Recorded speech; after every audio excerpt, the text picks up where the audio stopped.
So hello welcome everyone to YouTube channel Formula Machine. तो बहुत सारे स्टूडेंट्स के मन में डाउट आ रहा था कि भैया हमारा ओपीपी टू एग्जाम कब है, ओपीपी टू एग्जाम की सिलेबस क्या है और ओपीपी टू एग्जाम लिखने की एलिजिबिलिटी क्या है। अपना ओपीपी वन में एलिजिबिलिटी आपकी नहीं थी। ओपीपी वन में बस आपको एससीटी एग्जाम देना था। एससीटी आप अगर पास कर जाते थे तब आप ओपीपी वन लिख सकते थे। बट यहाँ पे ओपीपी टू में आपकी एलिजिबिलिटी रहती है। अगर आप उस एलिजिबिलिटी को फुलफिल नहीं करेंगे तब आपको ओपीपी टू एग्जाम नहीं देने दिया जाएगा। ओके, तो आज की वीडियो में हम ये सारी चीजें देखने वाले हैं। इसके अलावा हम ये भी देखेंगे कि अगर आप ओपीपी वन और टू में फेल हो जाते हैं और अपने एंड टर्म में पास हो जाते हैं तो उस केस में क्या होगा, और अगर आप अपने ओपीपी वन और टू में पास हो जाते हैं और अपने एंड टर्म में फेल हो जाते हैं तो उस केस में क्या होगा। तो आज की वीडियो में हम 4 से 5 क्वेश्चन पूरे ओपीपी से रिलेटेड देखेंगे। तो चलिए इस वीडियो को हम स्टार्ट करते हैं। तो सबसे पहले मैं आपको बता देता हूं ओपीपी टू की आपकी डेट्स। तो ओपीपी टू आप यहां पे देख सकते हैं। तो हम यहाँ पे पाइथन वाले स्टूडेंट्स की बात कर रहे हैं, फाउंडेशन लेवल के पाइथन की। तो यहाँ पे ओपीपी टू डे वन है, डे वन में आपका पाइथन नहीं है, डे टू में भी आपका पाइथन नहीं है, डे थ्री में भी आपका पाइथन नहीं है, इस बार आपका डे फोर में पाइथन है। तो यहाँ पे आप देख लीजिए OPP two day for 6 April 2025 Sunday के दिन है आपका। और यहाँ पे आप देख सकते हैं पाइथन। तो पाइथन वाले स्टूडेंट्स जो भी है ओपीपी टू की उनकी डेट्स है 6 अप्रैल 2025। ओके, तो यहाँ पे ग्रेडिंग डॉक्यूमेंट्स के हिसाब से यहाँ पे आपकी डेट 6 अप्रैल 2025 है। ओपीपी टू डे फोर में आपका है। अब आप यहाँ पे शिफ्ट अपनी देख लीजिएगा अकॉर्डिंगली। ओके, अब यहाँ पे हम बात कर लेते हैं कि एलिजिबिलिटी क्या होती है ओपीपी टू लिखने की, क्योंकि यहाँ पे एलिजिबिलिटी रहती है अपनी ओपीपी टू लिखने की। यहाँ पे आपकी ओपीपी वन में कुछ एलिजिबिलिटी नहीं रहती थी, आपको एससीटी एग्जाम बस पास करना होता था। बट यहाँ पे ओपीपी टू में आपकी एलिजिबिलिटी है। अब मैं आपको एलिजिबिलिटी पे सीधा लेके चलता हूं। तो यहां पे आप देखेंगे इंट्रो टू पाइथन प्रोग्रामिंग आपका आ गया है। मैं इसको एक बार जूम कर देता हूं। अब यहां पे आप देखिए eligibility to appear for OPP two. तो ये वाला पॉइंट आप एक बार बहुत ध्यान से देखिएगा, मैं आपको क्लियरली एकदम सारी चीजें क्लियर कर दूंगा। ओके, अब ये आप देखिए, if the average of the scores of the best 5 out of first 7 weekly programming assignments. तो यहाँ पे वीकली प्रोग्रामिंग असाइनमेंट्स की बात की गई है। जो आपके वीकली प्रोग्रामिंग असाइनमेंट्स आते हैं, अपने ग्रेडेड नहीं, जो अपने वीकली प्रोग्रामिंग वाले असाइनमेंट्स आते हैं उसमें 7 वीक्स के जो असाइनमेंट रहेंगे उनमें से बेस्ट 5 को उठाया जाएगा, बेस्ट 5 को चूज किया जाएगा और उनमें आपके स्कोर 40 के ऊपर होने चाहिए या फिर 40 होने चाहिए। ओके, तो आई थिंक ये आपको क्लियर हो गया होगा। ये आपकी पहली एलिजिबिलिटी थी। ओके, ओपीपी टू लिखने की आपकी पहली एलिजिबिलिटी थी। अब यहां पे लिखा गया है एंड, और नहीं है एंड है, average of the best 5 out of the first 7 weekly assignments, objective वाले और प्रोग्रामिंग वाले दोनों के स्कोर्स आपके मिला के 40 या फिर 40 के ऊपर होने चाहिए। एवरेज स्कोर्स की यहां पे बात हो रही है। ओके, एवरेज स्कोर्स आपके मिला के 40 या फिर 40 के ऊपर होने चाहिए, तब कहीं ना कहीं जाके आपका ओपीपी टू शेड्यूल होगा। तो आप यहां पे ये भी पढ़ सकते हैं, then we will schedule the OPP two for you. तो आई थिंक इतनी चीज अब आपको क्लियर है। एक बार फिर से मैं आपको क्लियर कर देता हूं। आपकी जो 7 वीक के असाइनमेंट है, पहले 7 वीक के जो आपके वीकली प्रोग्रामिंग असाइनमेंट है उनमें से ये 5 लेंगे, 5 असाइनमेंट जो आपके बेस्ट वाले रहेंगे उनको आईआईटीएम चूज करेगा। और उन जो आपके 5 असाइनमेंट्स को आईआईटीएम ने लिया है उसके एवरेज 40 से ऊपर होने चाहिए। तो ये आपकी फर्स्ट कंडीशन है ओपीपी टू लिखने की। अगर आप इस कंडीशन को फुलफिल कर जाते हैं तब आप आते हैं अपने सेकंड कंडीशन में। सेकंड कंडीशन वही है आपकी, सेम वैसी ही कुछ। आपके 7 ग्रेडेड असाइनमेंट्स लिए जाएंगे, प्रोग्रामिंग वाले यहां पे नहीं लिए जाएंगे, ऑब्जेक्टिव वाले लिए जाएंगे। और इनमें से आपके 5 बेस्ट वालों को चूज किया जाएगा। 5 बेस्ट वाले जो आपके असाइनमेंट चूज हुए हैं उनमें से आपकी एवरेज जो रहेगी 40 या फिर 40 के ऊपर रहनी चाहिए। ओके, तब जाके कहीं ना कहीं आप ओपीपी टू लिखने के लिए एलिजिबल होंगे।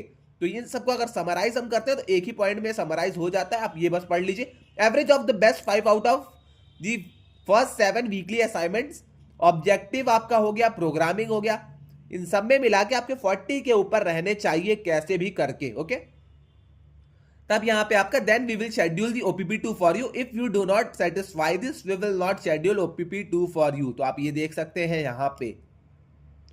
तो आई थिंक इतनी चीज आपकी क्लियर हो गई होगी ओपीपी टू आपका कब शेड्यूल होगा, ओपीपी टू की आपकी एलिजिबिलिटी क्या है। तो आप यहां पे आप खुद से पता कर सकते हैं कि मेरा ओपीपी टू शेड्यूल होगा या फिर नहीं होगा। ओके, अब आते हैं हम केस पे, अगर आप ओपीपी में फेल हो जाते हैं ओपीपी 1-2 में फेल हो जाते हैं बट आप एंड टर्म में अपने पास हो जाते हैं, तब क्या होगा? और अगर आप अपने ओपीपी में पास हो जाते हैं बट एंड टर्म में फेल हो जाते हैं तो उस केस में क्या होगा? तो अब मैं आपको बहुत ही ध्यान से समझाऊंगा, आप एकदम अच्छे से ये सारी चीजें क्लियर कर लीजिएगा अपने माइंड में। ओके, तो ये अपना यहाँ पे पूरा टेबल दिया गया है, एक एक करके मैं आपको समझाता हूं। तो ये अपना ओपीपी 1 और 2 का कॉलम है, ये अपना एंड टर्म का कॉलम है, ये अपना आपका ग्रेड का एक मिनट, ये आपका स्कोर का कॉलम है और ये अपना ग्रेड का कॉलम है और ये आपकी पॉसिबिलिटी जो है उसका है। ओके, अब आप एक एक करके देखिए। पहला यहां पे लिखा गया है एब्सेंट एट ओपीपी 1 और 2। अगर आप ओपीपी 1 और 2 में एब्सेंट हो जाते हैं, साथ ही साथ अगर आप एंड टर्म में भी एब्सेंट हो जाते हैं, तब आपका क्या होगा? तब आपके ग्रेड यू आ जाएंगे और आपको पूरा कोर्स रिपीट करना होगा। तो आप देख लीजिए, रिपीट दी कोर्स, तो आपको पूरा कोर्स रिपीट करना होगा अगर आप ओपीपी 1 और 2 में भी एब्सेंट है और एंड टर्म में भी एब्सेंट है। अब ये चीज आपकी क्लियर हो गई होगी। सेकंड वाले केस के ऊपर हम चलते हैं। सेकंड वाले केस में है ओपीपी 1 और 2 में अगर आप एब्सेंट हो जाते हैं, एंड टर्म में अगर आप प्रेजेंट हो जाते हैं और आपके स्कोर्स 35 के ऊपर आते हैं। ओपीपी 1 और 2 में आप एब्सेंट हैं, आपको कुछ नहीं आता था, आप ओपीपी 1 और 2 भूल गए देना। एंड टर्म बट आपको पता था एंड टर्म हमारा एग्जाम है, एंड टर्म आप देने गए, एंड टर्म में आप प्रेजेंट है और आपके जो स्कोर है 35 के ऊपर आते हैं, तब आपको ओपीपी बस रिपीट करना होगा। आपका ग्रेड आएगा आईओपी, जिसमें कि कहते हैं complete the OPP along in the next term. Both OPP आपकी, दोनों ओपीपी आपकी यहाँ पे शेड्यूल होगी। ग्रेडेड असाइनमेंट क्विज के जो आपके मार्क्स रहेंगे, सारी चीजें आपकी वही वाली पुरानी वाली रहेंगी। ओके, तो आप इसको कंडीशन को भी एक बार ध्यान से देख लीजिएगा। ओपीपी 1 और 2 में आप एब्सेंट है, एंड टर्म में आप प्रेजेंट है, एंड टर्म का जो आपका स्कोर है 35 के ऊपर है, तब आपके आईओपी लिखा आएगा। आईओपी के केस में आपको ओपीपी 1 और 2 दोनों देना पड़ेगा। नेक्स्ट टर्म में बस ओपीपी 1 और 2 आपको देना पड़ेगा, आपको एंड टर्म नहीं देना पड़ेगा। ओके, तो आई थिंक ये भी आपको क्लियर हो गया होगा अब। और एक और आपके पास यही इसी पे कंडीशन है, अगर आप नहीं चाहते हैं कि मुझे एंड टर्म भी देना है भैया, नेक्स्ट टर्म में मुझे ओपीपी भी देना है, तो आपके लिए एक और कंडीशन है, आप यहाँ पे रिपीट दी एंटायर कोर्स, आप पूरे कोर्स को भी रिपीट कर सकते हैं। अब हम आते हैं अपने फोर्थ वाले पॉइंट पे। 3 हमारे कंप्लीट हो चुके हैं। अगर आप ओपीपी में प्रेजेंट हैं बट आपके स्कोर लेस देन 40 आ रहे हैं, अगर आप ओपीपी 1 ओपीपी 2 आपने दिया बट ओपीपी 1 और ओपीपी 2 के क्वेश्चंस आपसे बने नहीं और आपके स्कोर जो है 40 के नीचे ही रह गए, और आप अपने एंड टर्म में भी प्रेजेंट थे, आप दोनों जगह प्रेजेंट थे, ओपीपी में आप फेल हो गए बट एंड टर्म में आपके स्कोर 40 के ऊपर आ रहे हैं, तब आपको ओपीपी सिर्फ रिपीट करना पड़ेगा, आपके ग्रेड हो जाएंगे आईओपी और आपको नेक्स्ट टर्म में बस ओपीपी रिपीट करना पड़ेगा। ओके, तो सेम केस पुराना वाला ही है, यहां पे आपको ओपीपी बस रिपीट करना पड़ेगा। Graded assignment quiz and term के मार्क्स आपके कैरीड ओवर वही वाले पुराने वाले हो जाएंगे। ओके, तो ये चीज भी आप एक बार ध्यान से समझ लीजिएगा। अब हम आते हैं नीचे। अब ये चीज थी आपकी, एक और है यहां पे, अगर आप प्रेजेंट रहते हैं, आपके स्कोर लेस रहते हैं ओपीपी में 40 से भी, और आप अपने एंड टर्म में एब्सेंट हो जाते हैं, एंड टर्म में आप अगर एब्सेंट हैं, ओपीपी में आपके स्कोर्स कम है, अगर 40 से आपके ओपीपी 1 और 2 में, ओपीपी 1 2 में आपके 40 से स्कोर्स कम है, एंड टर्म में आप एब्सेंट है, तो उस केस में क्या होगा? आपको दोनों चीजें रिपीट करनी पड़ेंगी। तो आपको मान के चलिए पूरा एंटायर कोर्स ही पूरा रिपीट करना पड़ेगा पाइथन का। तो यहाँ पे वही चीज लिखी गई है, complete and term and OPP in the next term, both OPPs will be scheduled, graded assignments and quiz marks will be carried over. तो देख लीजिए आप यहाँ पे। और एट लास्ट हमारी जो कंडीशन आती है, आप ओपीपी में प्रेजेंट हैं, आपके 40 के ऊपर मार्क्स आए हैं बट आप एंड टर्म में एब्सेंट हो गए हैं, एंड टर्म आपने नहीं दिया, एंड टर्म आप भूल गए, किसी भी इमरजेंसी की वजह से एब्सेंट हो गए, तो यहाँ पे आपका ग्रेड आएगा जो आई आएगा और आपको complete and term alone in the next term. तो नेक्स्ट टर्म में आपको बस एंड टर्म एग्जाम देना पड़ेगा, OPP will not be schedule, तो आपका ओपीपी शेड्यूल नहीं होगा। तो आई थिंक इतनी चीज अब आपको क्लियर हो गई होगी। और अगर आप प्रेजेंट रहते हैं ओपीपी में भी, आपके ग्रेटर मार्क्स आते हैं 40 के ऊपर, और आप प्रेजेंट रहते हैं अपने, एक मिनट, प्रेजेंट रहते हैं आप अपने एंड टर्म में भी, तब आपके ग्रेड्स जो, मतलब जो रियल आपके ग्रेड्स रहेंगे, आपका ए आता है, एस आता है, बी आता है, सी आता है, ई आता है, जो भी आपका आएगा वो यहाँ पे लिए जाएंगे। तो इसमें तो आपको बात ही नहीं है, आप दोनों केसेस में पास है, तो आप यहाँ पे देख सकते हैं सारी चीज। तो आई थिंक मैंने आपको क्लियर कर दिया, मैंने आपको अच्छे से समझा दिया है। अब आप यहाँ पे एक बार फिर से टेबल को देख लीजिएगा, अगर आपको समझ में नहीं आए तो वीडियो को आप एक बार फिर से बैक करके देख लीजिएगा, आपको सारी चीज यहाँ पे क्लियर हो जाएंगी।